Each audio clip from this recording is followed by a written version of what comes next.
When McNamee, Getty Images Last week, two high-profile Democrats mouthed their party's delusional mantra that President Trump is a threat to the Constitution, a rich allegation from those would dismantle major pillars of our Republican system of government. While the Cathedral of Notre Dame in Paris was still burning, quixotic impeachment crusader Rep. Steve Cohen said on MSNBC's Hardball, "What he has done to the Constitution and the rule of law is as bad as that fire did to Notre Dame. He's torching the entire structure of government and the people's respect for it. And the Congress needs to act.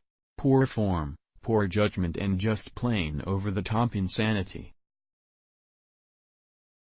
The next day on CNN, House Speaker Nancy Pelosi said, "Everything is at stake in this election, the Constitution of the United States, with the president who's trying to usurp the power of the legislative branch of government, the environment in which we live, a Republican Party that is in denial about the assault on climate and the climate crisis, which is a health issue, a national security issue, an economic and jobs issue, and a moral issue. Misguided, incoherent hyperbole. I doubt that these dueling attacks were coordinated. When the party sings from the same hymnal, at least on Trump, conspiratorial coordination is unnecessary. But it's noteworthy that they're still beating this drum, even though their collusion gambit has backfired, and considering that they are the ones engaging in a full-scale assault on the Constitution. Let us count the ways. The framers believed our rights are God-given and thus inalienable, and they sought to ensure them by designing a system of limited government. Just providing for the people's democratic participation would be insufficient to secure their liberty, because people can vote themselves into tyranny. They knew men aren't angels and that, left to their own devices, they would eventually subjugate others. So, in addition to establishing the Bill of Rights, they divided power among different levels of government, national, state and local, and within the federal branch, legislative, executive and judicial. They crafted a partially but not purely democratic system. Indeed, they imposed safeguards against pure democracy, including the Electoral College, which they knew could lead to mob rule. Democrats complain about Trump's supposedly authoritarian disposition, pointing to his bullying nature and combative tweets, as if Stalin, Mao or Hitler would have relied on such anemic methods to amass their power and terrorize their people. Please don't respond that Trump is engaged in Nazi-like propaganda, and that he threatens the freedom of the press by calling the fake news media the enemy of the people.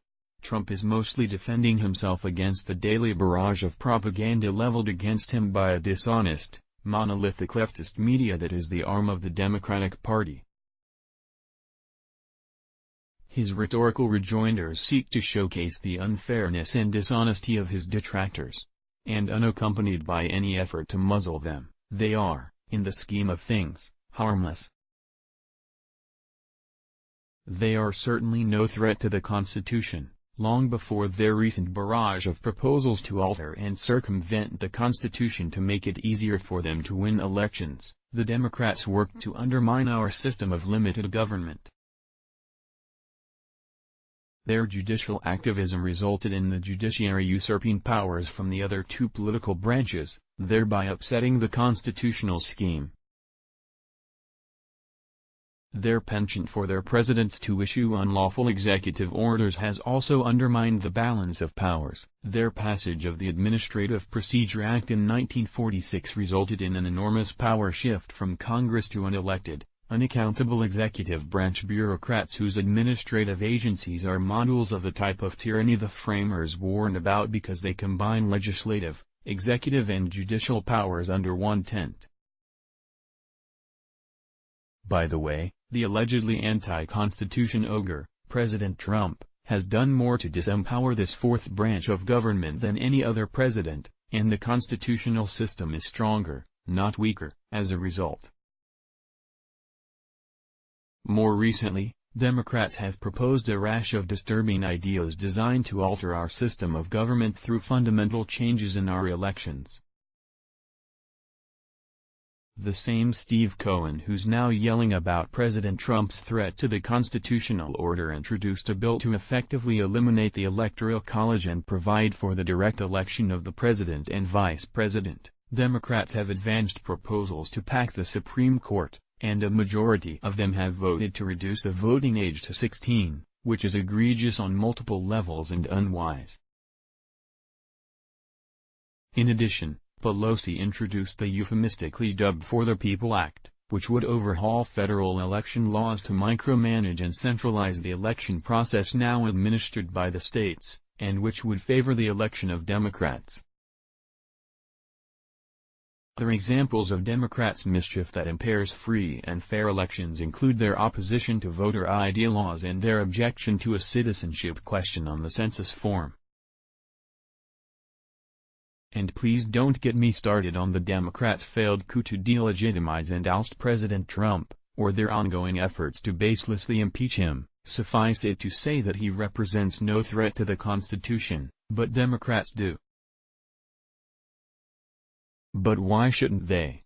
Many of them have openly said that America is not that great, so why trifle over preserving the integrity of the document whose ideas make it unique? Author David Limbaugh. David Limbaugh is a writer, author and attorney. His latest book is Jesus is Risen, Paul and the Early Church. Follow him on Twitter at David Limbaugh and his website at www.davidlimbaugh.com. To read features by other Creators Syndicate writers and cartoonists, visit the Creators Syndicate webpage at www.creators.com. Let's block ads. Why?